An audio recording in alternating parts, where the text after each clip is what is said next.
sound when it's this close. He's leaving. Are we recording? Okay, the song. Yes, we're recording. Leaving on that midnight train to the Lucas and Zack podcast. Leaving on that midnight Lucas and Zack podcast. Said he's going back to find to a simpler place and time. Oh, yes, he is. Lucas and Zack podcast, it is. Well, welcome in. And yes, Zack, if you see the thing that's live at the top of your screen, that tells you that we're recording. I thought you stopped it because we messed up the song right at the beginning. This is going to be the biggest proof that we don't edit shit. We're here to finish our Tony Scott and Denzel Washington month with the best movie of the entire run. Of course, no, I'm talking. Zack accused me of thinking this was the best, and then I decided to punk him. Unstoppable. We are unstoppable. Zack is an unmanned train that will plow over, under, and through you. How are you doing tonight, Zack? Yeah, baby. That's the most accurate description of me and what I have on the top of my resume and LinkedIn profile. Unmanned train. We'll go through you, above you. Which is why Zack Ford is currently unhireable and employed as a teacher. So wait, do you ask me how I am or Lightbox review? This is a disaster. I asked you how you are. Stop saying it's bad. Keep going. I'm doing good. All right, fine. Do your Letterboxd review because clearly you can't function if we don't. My Letterboxd review, my most recent Letterboxd review, as we always do on this show. I'll do the intro. So we always do this on the show. We talk about the last movie we watched on Letterboxd. And the last movie I watched was RoboCop, based on a true story. So RoboCop, fighting criminals in Detroit in the future. Mainly the criminals are, corporate America. Who knew? Who could have told that those were the real villains?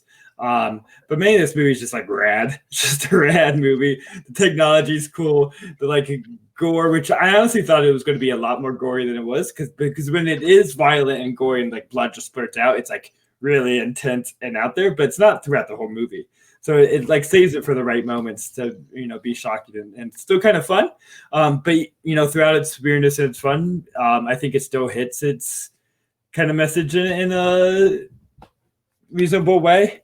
As far as the prioritizing of public safety, and my computer's about to die. This is why I'm rolling around while trying to talk.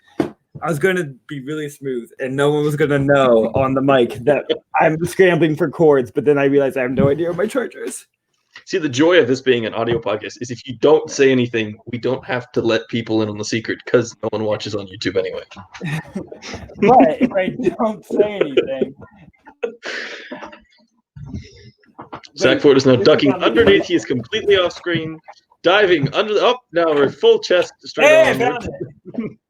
Now it's just my crotch for you to see. No, just your stomach mostly. Okay, here we go. So, RoboCop.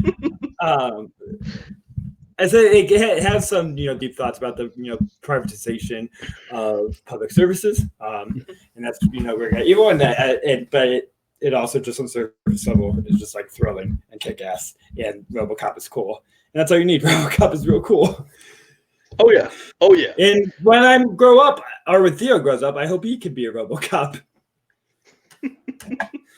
I mean, yeah, it is kind of you spelled it out. It is a movie that you can look at as some deeper commentary on politics and society, or you can just look at it as it's a fucking awesome movie, and it rules. It absolutely completely rules.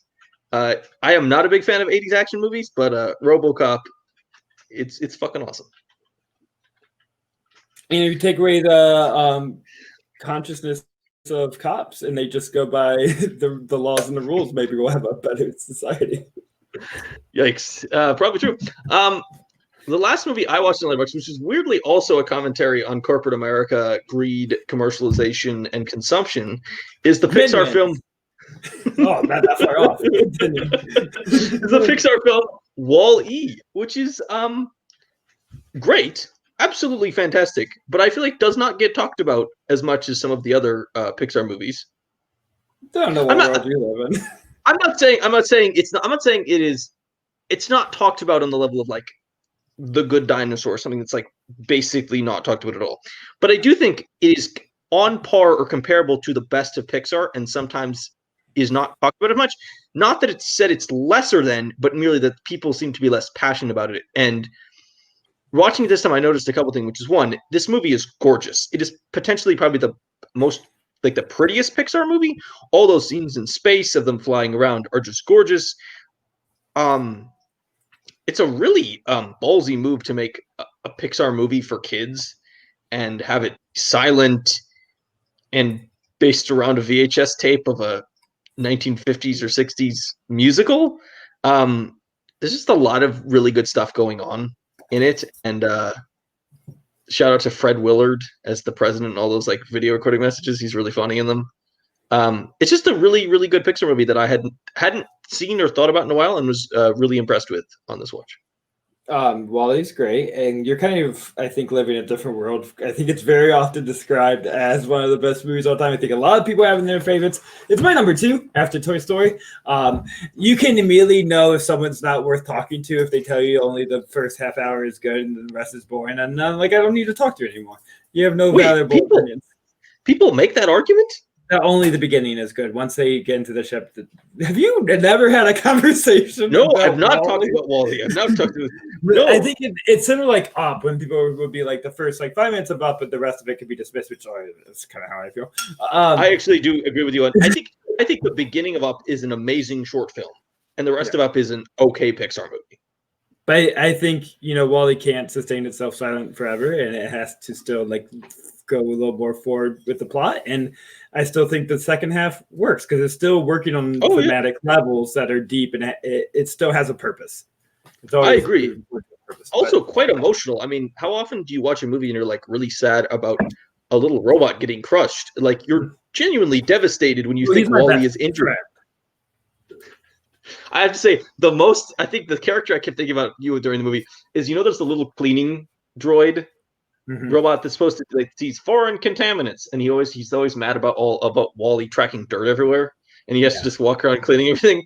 That guy's the real MVP of the movie. I feel like we should all make his life easier. He gets totally screwed over. He has to clean up like 9,000 tons of crap, and he's just trying to keep stuff clean, and we should all respect him. He's doing a good job. My MVP is the cockroach. He's a loyal friend. He always hangs around. He gets literally run over and keeps hanging around. Fun fact about Wall-E, it's the last movie I've ever rented from a Blockbuster or any kind of rental store. The reason why I was in college around 2008, 2009 when it came out. I've already seen it. I need to see it again. I studied abroad in Tanzania for a month, and I left the day after Thanksgiving.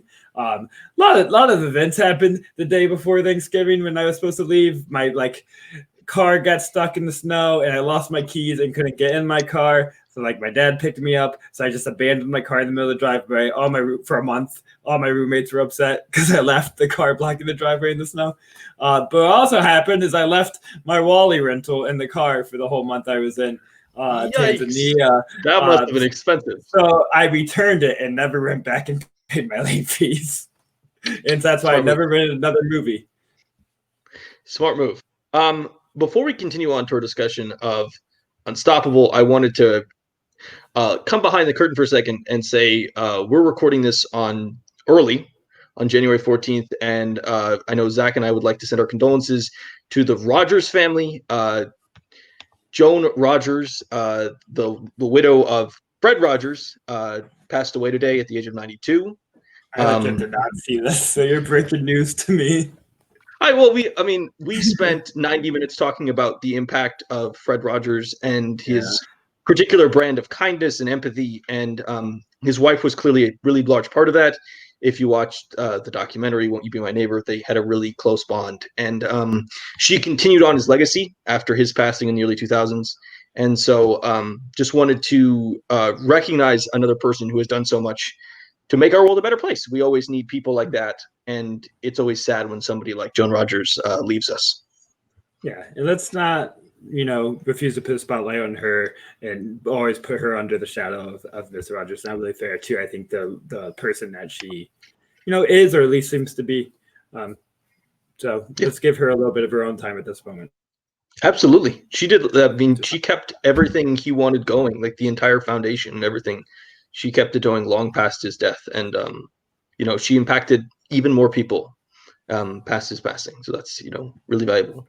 But our condolences to the family and, just praise for another life well spent with a lot of positive impact on the world. With that being said, let us continue on to our discussion of Unstoppable, the final work in collaboration between Denzel Washington and Tony Scott, and the final movie Tony Scott would ever make. Where do we start? I'm going to ask you a simple question, Zach, that is not... The plot. Oh, we did a plot summary. You're right. Hey, ready? Here's the plot. Denzel Washington works with the train. Chris Pine comes to work with the train. He's new. They're upset that he's like the young guy and he only got there because his name was known in the train world. I think his family were big train guys. So they give him a chance to run the train as well. They're upset because they're firing all the old people to let in the cheaper young people. And then like a bunch of train shit happens. There's the plot. Yeah, train gets away. There's a runaway train, the dumb mistakes, and they do train action, and they confess their hearts to each other on the train. And it's awesome. And they run on top of trains. And it's awesome. And it goes chugga chugga. It never goes choo choo though. It's not near enough choo choos. This is not your. This is not Thomas the Tank. It's a little bit different. I do have to ask you an important question, Zach, which is I think the most important question you could ask about this movie. Are you fast enough to catch up with that train and jump back on board? Hell yeah. You don't know me. No one's fast enough. It's going like... No. I'm talking at the beginning when Ethan Suplee tries to get back on.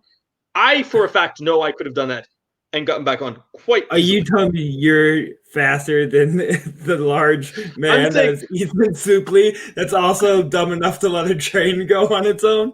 I think I can outrun him and catch up. I think most people. I do think there's a... so I don't know if you've seen it recently. Ethan Suplee went through a big fitness transformation. He's like shredded now. He's in super good shape. All I could think of watching this movie was, why Ethan Suplee, why didn't you get fit in time to run down the train in Unstoppable? Which I guess would ruin the entire point of the story. Zach, are you looking at pictures of Ethan Suplee? No, I was just convinced he was a problematic person, but maybe he's not. He might be a Scientologist. Right, I believe Ethan Suplee's problem is not that he's a problematic person. He just plays racists in like half his performances. And bullies Boy Meets World, my friend. His breakout role. Yeah. But let's start there. So the reason the train gets going unmanned is because loose unmanned train. Like something I want to discuss that can come up as we speak throughout is that this movie should have a different title. Unstoppable's dumb. Unmanned train, great title. Loose train, yeah, let's go for it. Okay, continue. How about I have another title. TJ Miller and Ethan Suplee are dumbasses. Good title. Like they are the most like they are. It's funny it's funny for a couple reasons. One, they are so blatantly incompetent. So the reason the train gets going is basically they are too lazy to make sure that the air brakes work.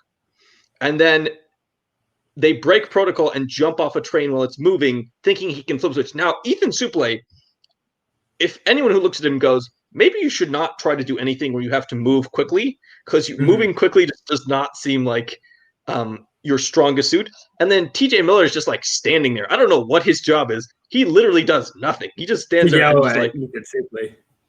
Basically, that's his entire role. They're both morons. And then the best part is later on, you get to watch them in the audience of people watching the rescue, like cheering, and you're like, "How are you cheering? How are you guys not fired? How have we been?" He's in court. Ethan Suplee is in court for mass endangerment. Right, like unintentional manslaughter or something, or like there's some serious like reckless endangerment. There's some, and also, is this top tier movie fuck up? Oh yeah. Oh, this is like, real. What else is even comparable? Because what does he do? He just like forgets to like move the brake, or no. they don't do the air brake, and the air brake, not putting the air brake back together, means that the momentum, friction never slows it down. Look at you, train scientist. I know. I watched the movie. Thank you, Tony Scott. I do think there is actually some of the really best moments in this movie are when Denzel and Chris Pine are like focused on getting it back. Rosario Dawson and Kevin Corrigan are these two like helper characters talking about like the science of trains. So there is some cool like classic Tony Scott wants to talk about how the reason that this is all going wrong is because somebody didn't put the air brake on or they left it in full throttle. And that's why you get this crazy fast train. Because that's part of it. It's not even that the train is unmanned and not controlled by anyone. It is going considerably faster than any of the trains are supposed to be going. Yeah. Like it's going 15 to 20 miles an hour more than a train driven by Denzel Washington is going. Than any train Denzel Washington is driving. Any train Denzel Washington is going. I think this movie is kind of brilliant in its simplicity. So you start off with Ethan Suplee and T.J. Miller as the dumbasses, and they screwed up, and then so they open the box, they cause the problem. And then the train starts going, and you just have all these really good characters around it. So you have Rosario Dawson is like, she's some operator level in the place, and she's calling to a bunch of people. So that's a really good character, and she's really good at that. All the different like communication stuff is really good dialogue and a really good way to keep momentum in the story without having to do dialogue heavy scenes, because it's dialogue as a way of it's expositional dialogue catching us up on everything, but at the same time it functions normally as what you would be doing in the first place.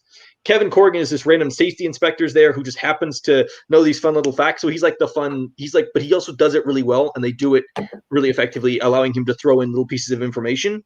At the top of the organization, you have Kevin Dunn, Kevin Dunn is a classic, like he looks like he's a corporate dude, sort of political, maybe.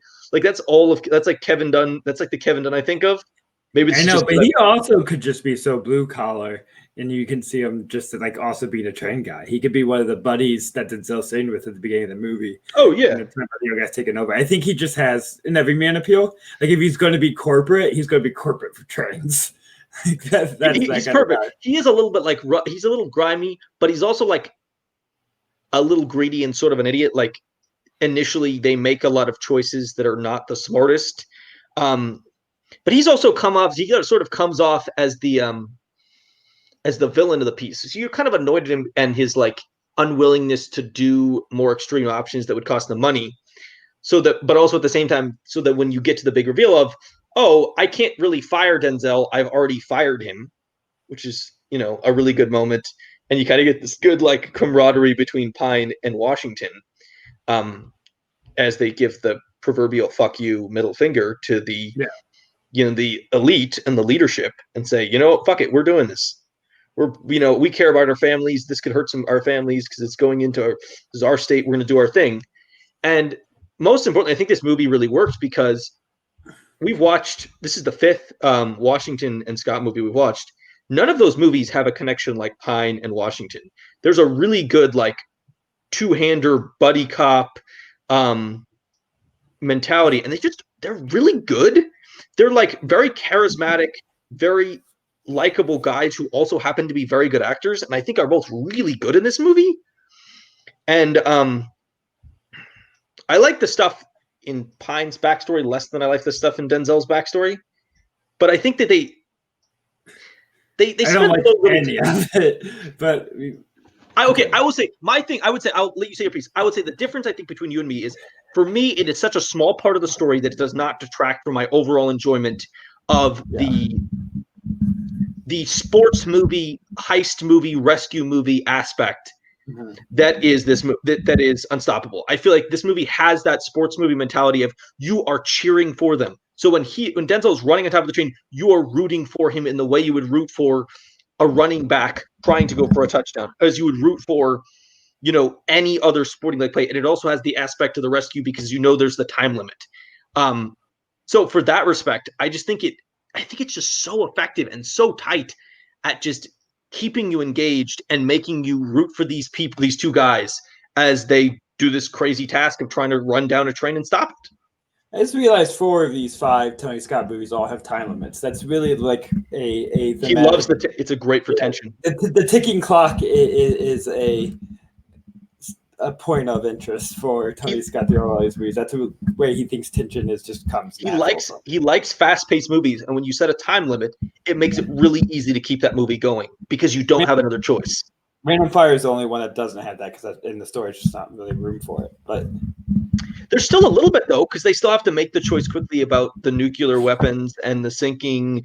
And there's he puts out. I said Man on Fire, but Man on Fire. Oh, my bad. Crimson Tide definitely revolves around time because they're like waiting like for the hour to get that message back, and it's all the decision. And in some ways, the fact that Man on Fire doesn't have that time constraint and doesn't have that perpetual forward motion is one of the reasons that movie really suffers and feels overly long and drags. Is because also, I love the fact that one of the biggest advantages of Unstoppable is it is 90 minutes long. Man on Fire is 2.5 hours. 90 minutes is like 90 minutes to like 145. 90 minutes to 105 is like the perfect time area for Tony Scott. Yeah. And then he really just gets to be tight paced. He just gets in there, he gets out, like he gets to the meat of the story and he gets it going. And I think that he's just really good at that. But I think that's normally what works best for him because his strength is the action of the moment, the drama that comes within the action that is occurring. Yes. When you have longer time like Man on Fire and you have to put so much other drama and conflict around it, like more plot and character around it, is not his strength. It always seems forced. But somehow I think Unstoppable still falls in that trap because I do think I call them Train Chase Confessions. That's another title for this movie, by the way. Train Chase Confessions. Not a bad one. Yeah, not a bad one. That they are, they're should be focused on catching this damn train. And they're just like, let's talk about our lives and about like how our wife left us. Why they're like in a once in a lifetime terrifying moment where they need to be heroes. It's just really unnatural, which is like fine in movies, but not when it's like specifically there just to kind of create an artificial concern for the characters. Like it doesn't need to come from their tragic background. That's not necessary to the plot. You can still feel for. I've talked about this a lot, but you still feel for the characters by seeing them in action, by seeing them do their jobs, by witnessing their personality. You don't need to place upon them drama and conflicts for you to care. It's not necessary, specifically in Tony Scott movies, when there's other things that are rewarded. He should just stick with his strengths and not try to do any kind of melodrama, which is really where those scenes kind of fall to. See, I like them more than you. I actually do kind of like the aspect of the fact that both of them are taking phone calls and making phone calls, so that there's this seeming lack of focus in their job, but also distraction by outside things. And then the reason they start talking to each other about their problems is because they're stuck in a situation where they have to go after the train. They need to let that out in some respects, but they can't keep calling people because they can't be distracted anymore. I actually think it kind of works, and I do find myself vibing with the characters, and I do think it does help me find a little connection with them. I do think it humanizes them, and I think there's just something very classic about making characters be flawed and be like the understanding of flawed heroes is, I think, just is a really powerful character thing to do. Yeah. I do think the one thing I would do, I would cut it down a little bit, is I don't need to cut as much to Pine's wife and Denzel's daughters. Like I could use less of that stuff. I could use to hurt them in the Hooters scene for like no reason. That's all they appear to like seem concerned on the phone call. His daughters. I only really needed the Denzel side of those calls. I didn't need the other side of the calls. They could have just been voices on the line. I would have been completely happy with like something like that. But I think this movie just is so, the forward pace, the forward pressure, and the momentum is, to me, just so strong that even if I don't love every minute of those, side things, the movie, just the actual mission and what they're doing just works so well for me. And I find myself just so invested and engaged and like rooting them on. And it just works so well for me. I will have my own train chase confession right now. Do it. But I do think a flaw of why I had trouble investing myself even in the train action of it all is I watched this on a tablet. It's not meant for a tablet. if I had the chance to see it in theaters, maybe the action would have resonated with me a lot better. But trying to watch this while lying on the floor, as I do, watching on a small tablet screen, it's easier to turn your eyes away to you don't get the height and the impact of the train and the force of the train. The train is pretty intimidating looking, but because he does a great job at creating its scale, really making it seem even bigger than it probably is.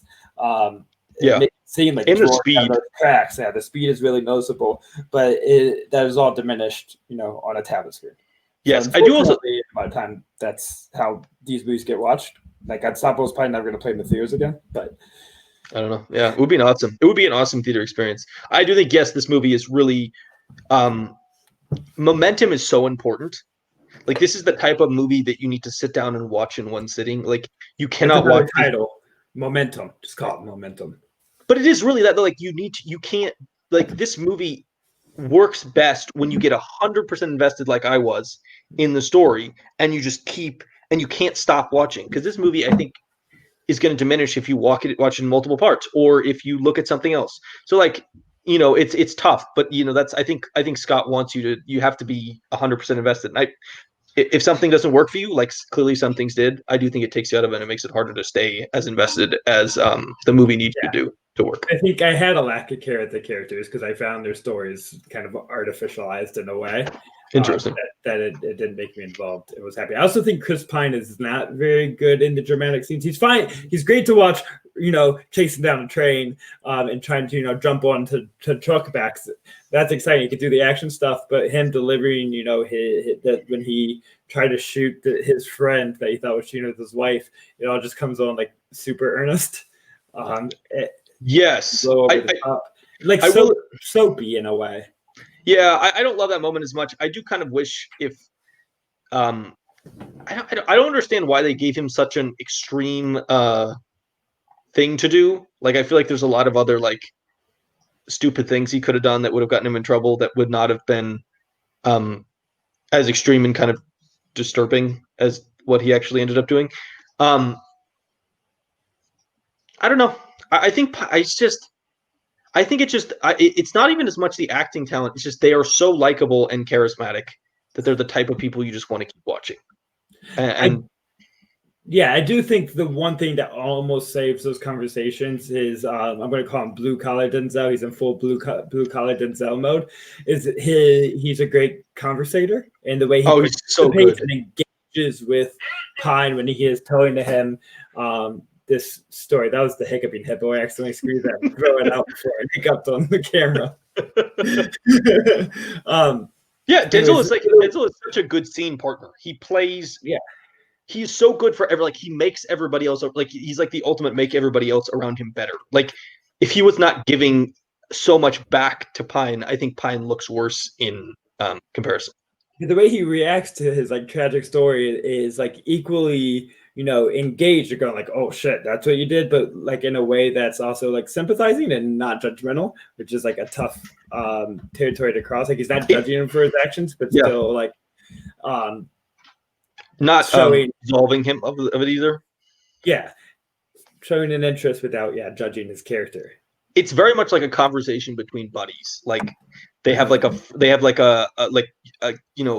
a friendliness, and like they're not friends. They barely met each other, but the way that they talk to each other is kind of just that, kind of down to earth, laid back talk that really works in this. Maybe that's why I don't have buddies. So I was like, fuck you, that's crazy. Why are you telling me this? You're a horrible trash person.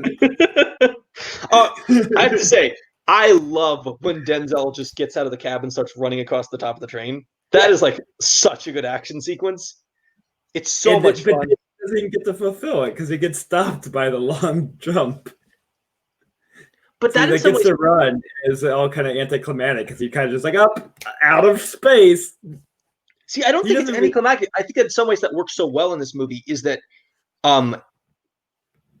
they create this really tough problem of this train full of stuff, chemicals, explosives, going 70 miles an hour. And I love the fact that they don't make it easy to solve.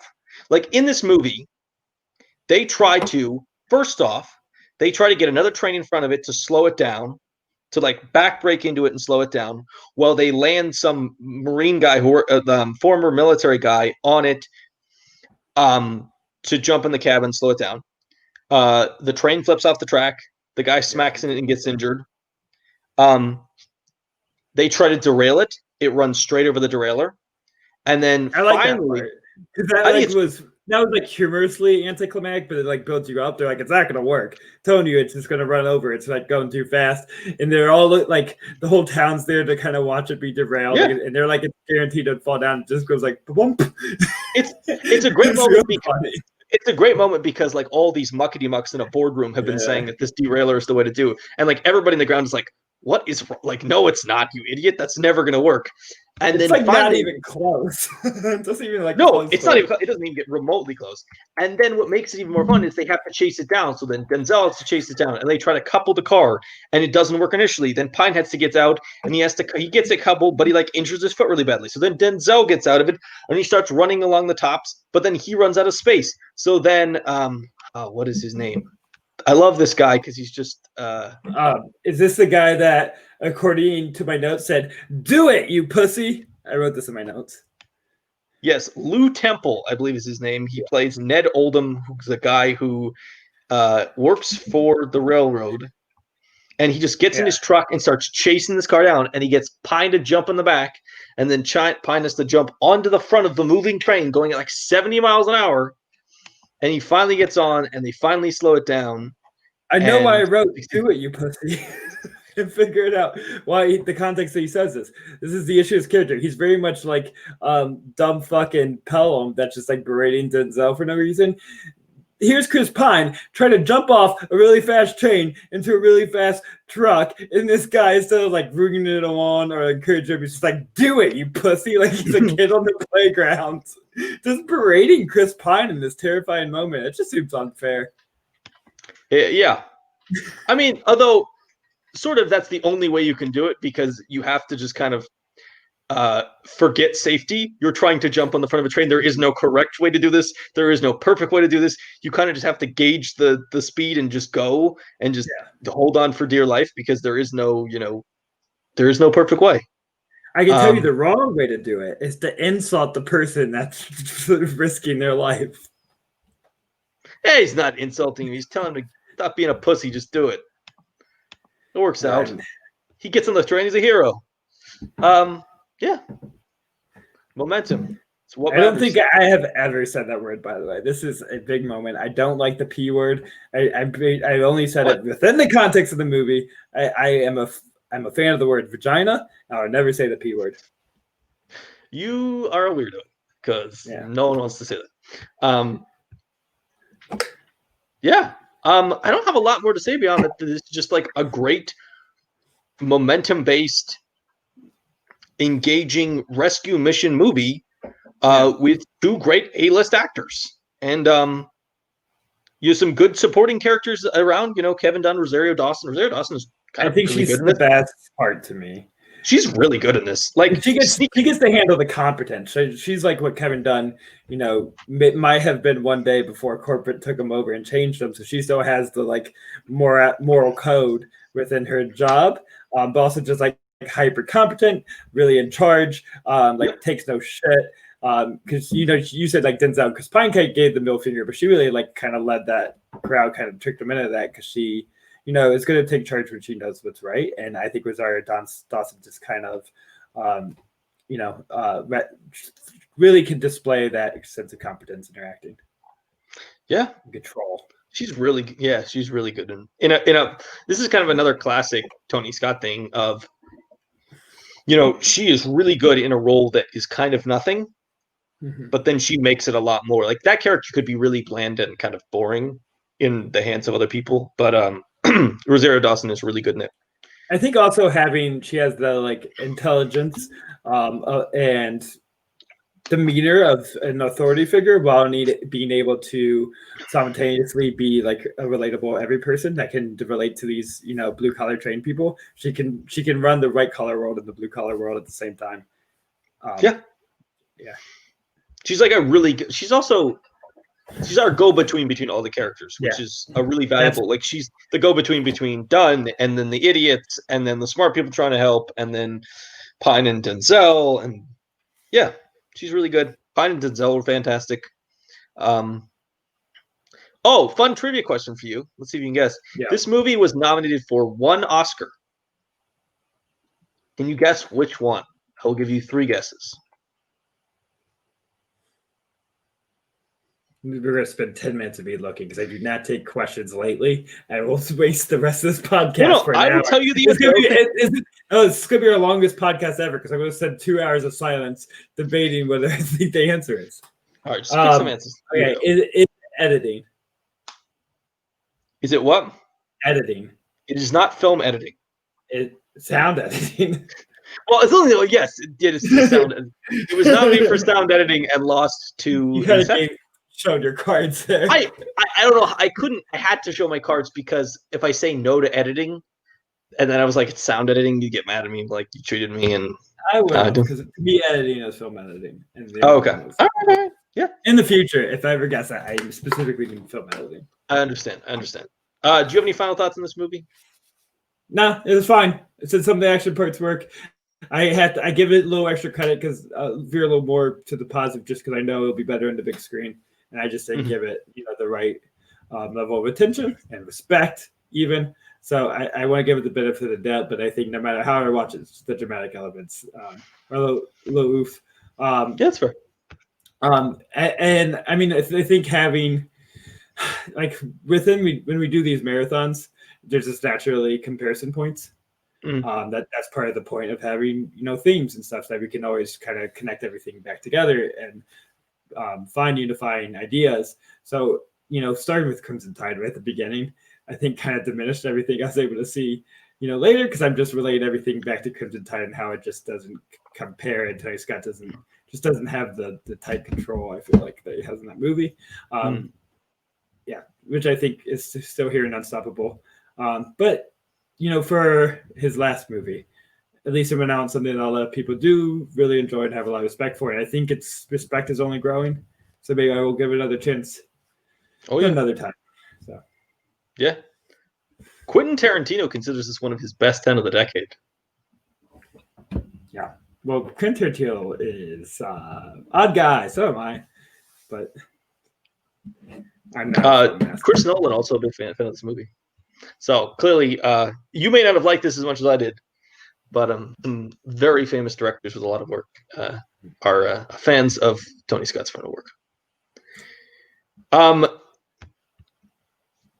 Let us do one more thing before we end our month of Tony Scott and Denzel Washington, which is a very quick top 5 ranking, go 5 to 1, alternate turns. Zach, why don't you give me your 5? We'll see if we line up. Okay, number 5. Man on Fire, of course. Yeah, agreed. It's my 5. It was pretty. That's the only one that I think is real bad. I think it's clearly last of this group. I did not hate it as much as you, but also it's really long and it really drags and just. It also it's the movie that I think we said this during the episode. It just doesn't feel like a Tony Scott movie. It feels like somebody else made it, and it's a weird choice. Do you want me to do my 4? Sure. So my number 4 is The Taking of Pelham 1, 2, 3, which is really close to my number 2, but rewatching Taking of Pelham 1, 2, 3, it got knocked a little bit for me. I still really like this. It's still enjoyable, not as good as the original, but yeah, it's a fun movie, but it also has some moments that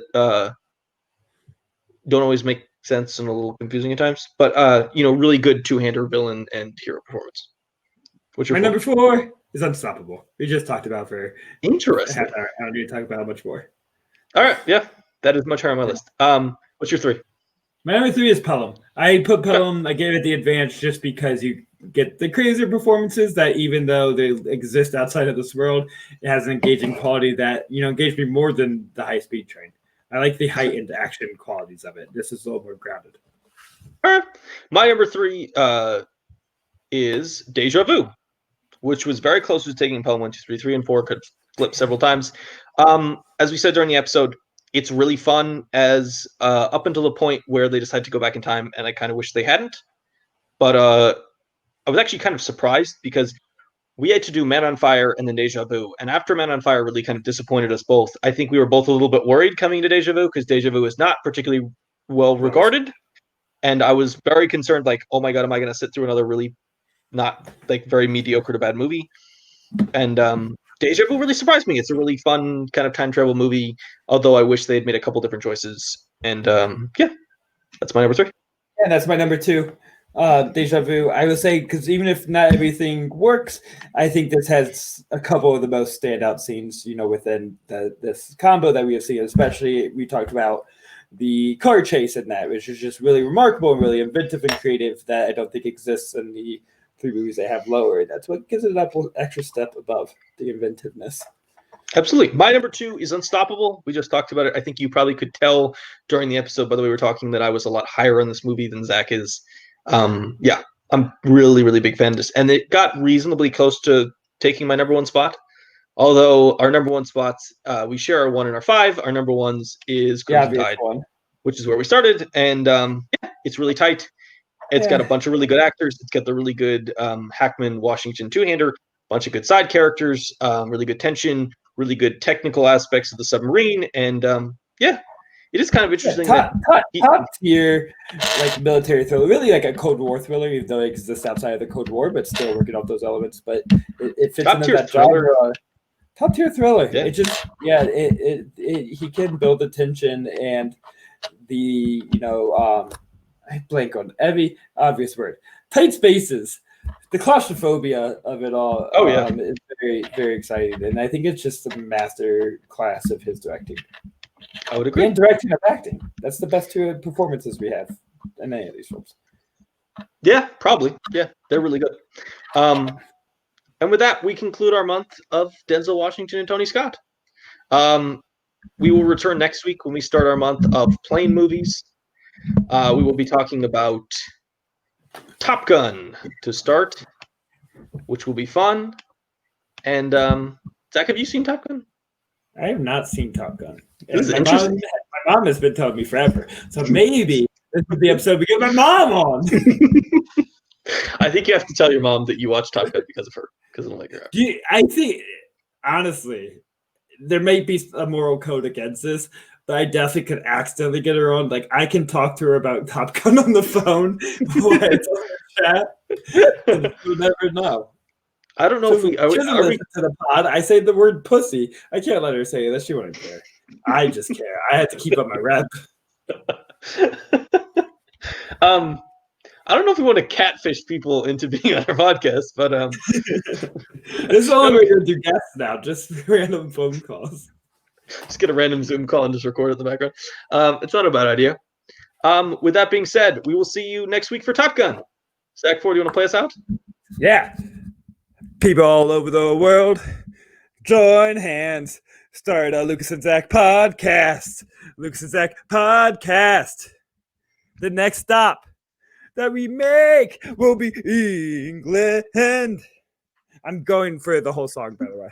Tell all the folks in Russia and China too. Don't you know that it's time to get on board? That's not the right melody. And let this Lucas and Zack podcast keep on riding on through. That I lost the melody. We're done. Have a good night. All right, we're done. Love you. Good night.